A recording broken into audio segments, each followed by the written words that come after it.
အားလုံးပဲမင်္ဂလာပါခင်ဗျာကျွန်တော်ခုပြပေးမယ့်ဗီဒီယိုကတော့ Apple ID အကောင့်ကိုမြန်မာပြည်ကလိပ်စာနဲ့ဖွင့်ပြမှာဖြစ်ပါတယ်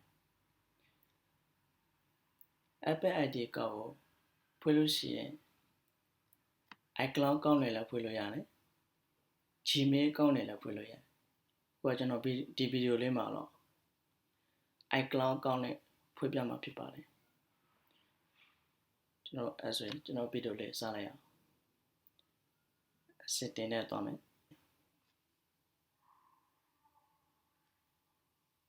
sign in to your phone ဒါလေးဝင်လိုက်ပြီးရင် do not have an Apple ဒါလေးနေမယ်ဒါ also create Apple ID နေမယ်ပြီးရင်ကျွန်တော်နာမည်ဖြည့်မယ်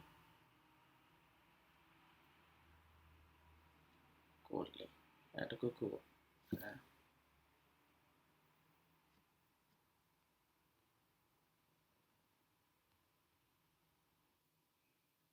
ပြီး next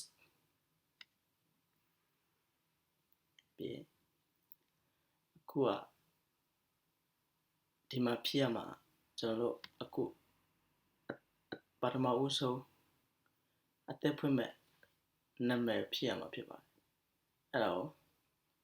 ကိုဖွင့်ချင်တဲ့နာမည်တခုကိုဒီမှာရေးထည့်ရမယ်အဲ့ဒါကျွန်တော်ဒီမှာအသက်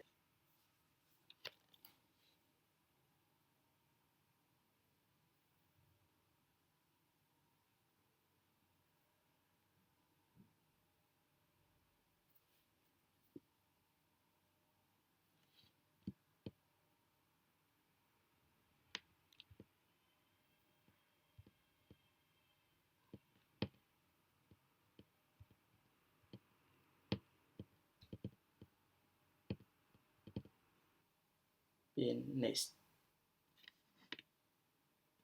နော်လာမယ် create email address အဲ့မှာကျွန်တော် password ဖြည့်ရမယ် password ဖြည့်ရမယ့်နေရာမှာသူကနာမည်နဲ့ခဏနဲ့ပါမယ်နာမည်ကသူကတလုံးလုံးကအကြီးဖြစ်နေရမယ်အကြီးဖြစ်နေရမယ်အဲ့ဒါဆိုကျွန်တော်ခုနကြော်လေးပြင်လို့ဥမာဘာလို့ဆိုအဆန်းဆန်းလို့ကျွန်တော်အကြီးရိုက်မယ်ကြော်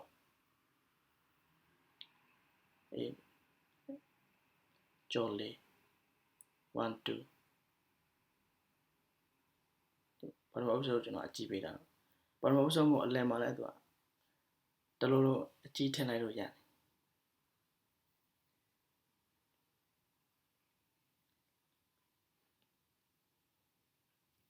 ကြော်လေး1 2 next အဲ့ဒါthe phone number continue ဒီမှာ upgrade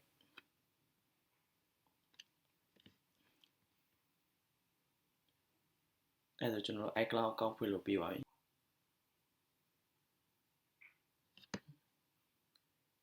အဲ့ဒါကျွန်တော်ဖုန်းထဲဝင်ရမယ်ကျွန်တော်ဖုန်းရဲ့ password ဖြစ်ပါတယ်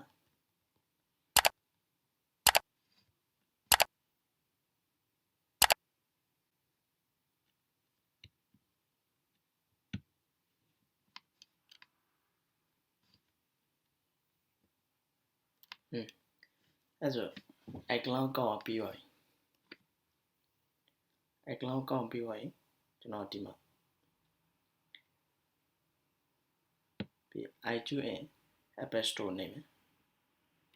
ပြီး sign in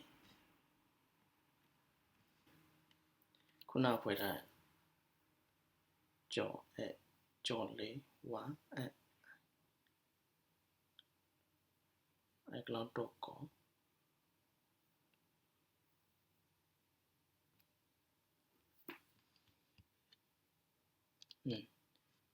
ခုနကျွန်တော် iCloud အကောင့်ဒီမှာဝင်လိုက်ပြီအဲ့ကျွန်တော် download ဆွဲလို့မရတာရတယ်ဟာကြည့်တခု download ဆွဲ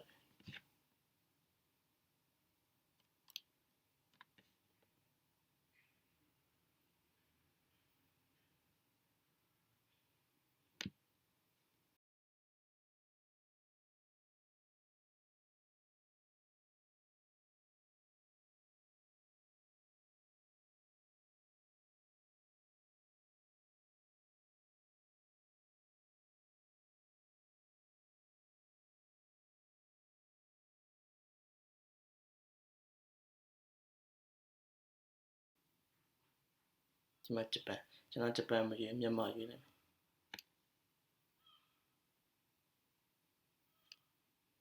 ဒီမှာကျွန်တော်အဲ့မှာမြန်မာရွေးလိုက်မြန်မာ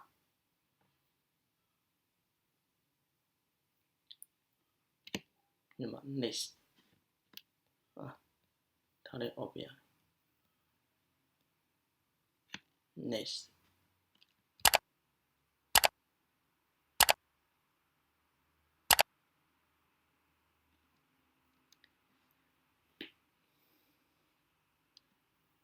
အဲ့မှာကျွန်တော်ကအပေါ်မှာဆိုရင်ကိုယ့်ရဲ့ critic နဲ့ပါတယ်ထည့်လို့ရတယ် online မှာ IPSW မှာ application တွေဝယ်မယ်ဆိုရင်ဒီမှာဖြည့်ထားလိုက်လို့ရတယ်တကယ်တော့ကျွန်တော်ကအဲ့လိုမျိုးမလိုချင်ဘူးဆိုရင်ဘာမှမလိုချင် free account ဒါလည်းဖြစ်အဲ့ promote ကျွန်တော်လိပ်စာဖြစ်မယ်သူကအဓိကအရေးကြီးဆုံးလို့သူကစာတိုင်းနံပါတ်စာတိုင်းနံပါတ်မှန်ရင်ကျန်တဲ့ဟာအလုံးကသူကမမှန်နဲ့ရတယ်သူက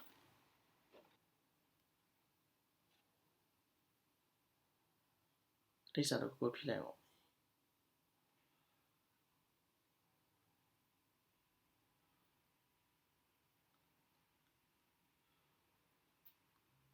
ရှိတယ်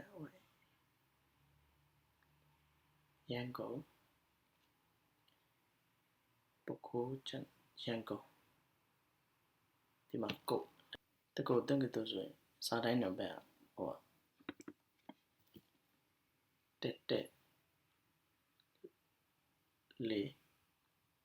နဲ့ဒီဖုန်းနံပါတ်ဖြစ်မယ်အဲ့ဆိုရင် next အဲ့ဆိုရအောင်ကျွန်တော်တို့အဲ့ဆိုကျွန်တော်တို့ကရန်ကုန်လိပ်စာနဲ့ကျွန်တော်အဲ့လိုမျိုးအကောင့်ဖွင့်လိုက်တာဖြစ်ပါတယ်အခုဆိုရင် continue အဲ့ဆိုကျွန်တော်တခုကို download ဆွဲလိုက်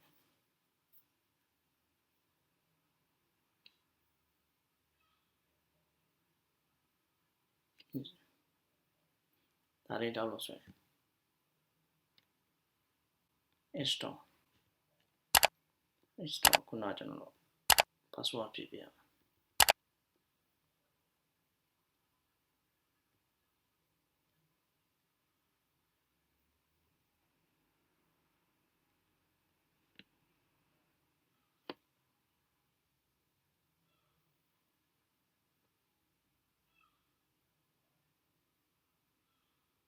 အခုဆိုကျွန်တော် download ဆွဲလို့ရပါတယ်အဲ့ဆိုရင် Apple account ဖွင့်လို့ပြီးသွားပြီဖြစ်ပါတယ်အားလုံးကျေးဇူးတင်ပါတယ်